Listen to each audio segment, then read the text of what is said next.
बिस्मिल्लाहिर्रहमानिर्रहीम। अस्सलाम वालेकुम स्टूडेंट्स, उम्मीद है कि आप सब खैरियत से होंगे, फिट फाट होंगे और आप अपनी स्टडी के ऊपर फोकस अच्छी तरीके से दे रहे होंगे। तो आज की मैं वीडियो आपके लिए जो शेयर करनी है आपके साथ वो है MGT 101 की असाइनमेंट नंबर फर्स्ट है।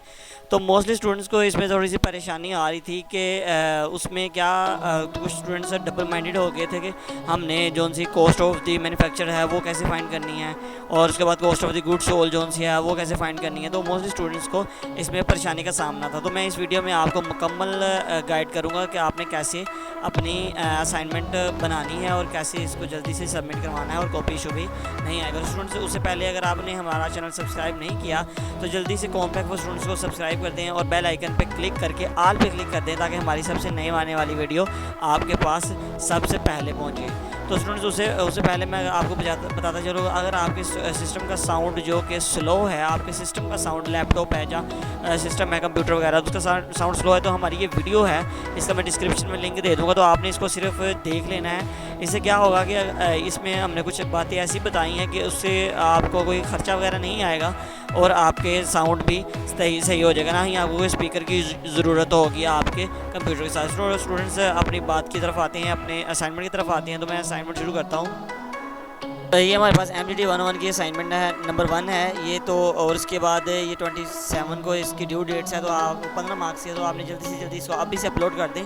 उसके बाद ये हमें टेबल दिया हुआ है, टेबल में हमें काफ़ी ज़्यादा एंट्रीज दी हुई हैं, पार्टिकुलर्स दिए हुए हैं। उसके बाद हमें इसने पूछा क्या है, इस क्वेश्चन में इसमें हमने पूछा, उसने हमें 5 चीज़ें पूछी हैं। परचेजेस पूछा, प्राइम कॉस्ट पूछा, cost of the good manufacture पूछा, कन्वर्जन कॉस्ट पूछा और cost of the good sold पूछा। उसके बाद आपको बाकी इन्फॉर्मेशन का तो पता ही होगा, जैसे फ़ॉन्ट साइज़ इसका 12 रखना है, एरियल में रखना है, इसको स्टाइल में। सोल्यूशन की तरफ आते हैं।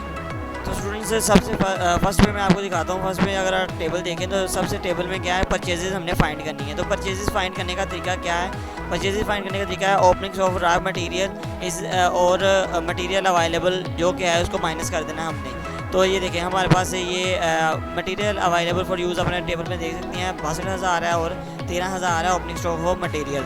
इसको जब माइनस करेंगे तो हमारे पास परचेजेस निकल आएंगे। मैं आपको बिल्कुल सिंपल तरीके से समझाऊंगा, आपने भी ऐसे ही कर देना, इसका कोई कॉपीराइट इशू नहीं है क्योंकि सेम ही आनी है, सेम ही असाइनमेंट है, इस वजह से इसकी कैलकुलेशन भी सेम ही आएगी। उसके बाद है प्राइम कॉस्ट। प्राइम कॉस्ट निकालने के लिए हमने क्या करना है, prime cost is equal to cost of the direct material consume plus labour cost, यानी कि cost of the direct material consume को प्लस कर देना है लेबर कॉस्ट में। तो आपने इसी तरह करना है। सबसे पहले तो आपने डायरेक्ट मटेरियल को कंज्यूम जो है वो लिखना है 50,000 वो है, लेबर कौन सी है, लेबर जो सी है वो 10,000 है। जब इनको ऐड करेंगे तो प्राइम कॉस्ट आ जाएगी, वो कितनी है, यहाँ पे हमारे पास 60,000 है। बिल्कुल आसान सी असाइनमेंट, जल्दी से आपने इसे सोल्व कर लेना है, खुद ही बना लें, कॉपी ना करें तो अच्छा है, यानी कि कॉपी पेस्ट ना करें। लेकिन मैं इसका भी लिंक आपको डिस्क्रिप्शन में दे दूँगा ताकि आप वहाँ पर जाके वहाँ से आप अपनी असाइनमेंट ले सकें।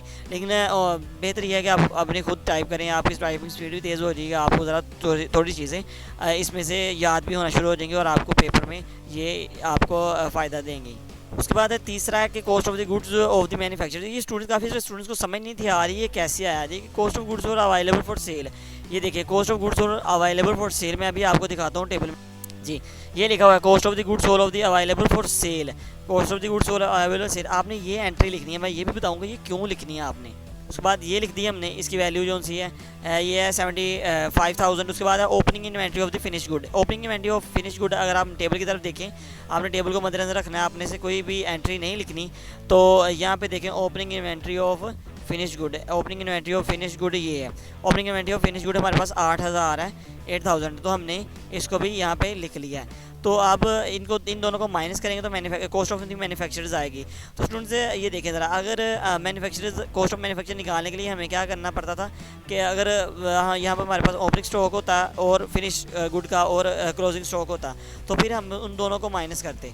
लेकिन यहाँ पे देखें, यहाँ पे कुछ बात अलहदा से ही है कि यहाँ पे उसने हमें ओपनिंग स्टॉक्स तो दिया हुआ है, लेकिन ये देखें अवेलेबल फॉर सेल्स दिया हुआ है। तो ये ज़रा एंट्रियाँ उल्ट हो जाएंगी। तो हम क्या करेंगे, इसको इसमें से माइनस कर देंगे। इसको इसमें से जब माइनस कर देंगे तो हमारे पास सीधा आंसर जो कि बिल्कुल करेक्ट आंसर है वो है 67,000 इसका आंसर आएगा जो कि करेक्ट है।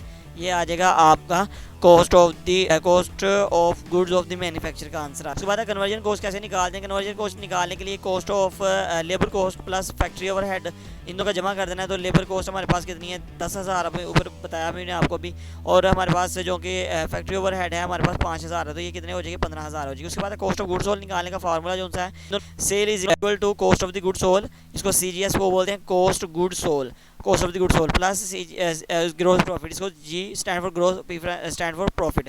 ग्रोस प्रॉफिट में प्लस कर देना, लेकिन हमने निकालनी है CGS, इनकी कॉस्ट प्रॉफिट निकालनी है। तो क्या करेंगे, ये जो सा आपके पास यहाँ पे आपको नज़र आ रहा है, ये ग्रोस प्रॉफिट उधर जाकर माइनस हो जाएगा सेल में से। तो सेल हमारी कितनी है यहाँ पे हमारे टेबल में? ये बिल्कुल मैंने टेबल की एक्यूरेट वैल्यू लिखी है। टेबल में हमारे पास कितनी है? 85,000 है, और ग्रोस प्रॉफिट हमारे पास 21,000। जब इनको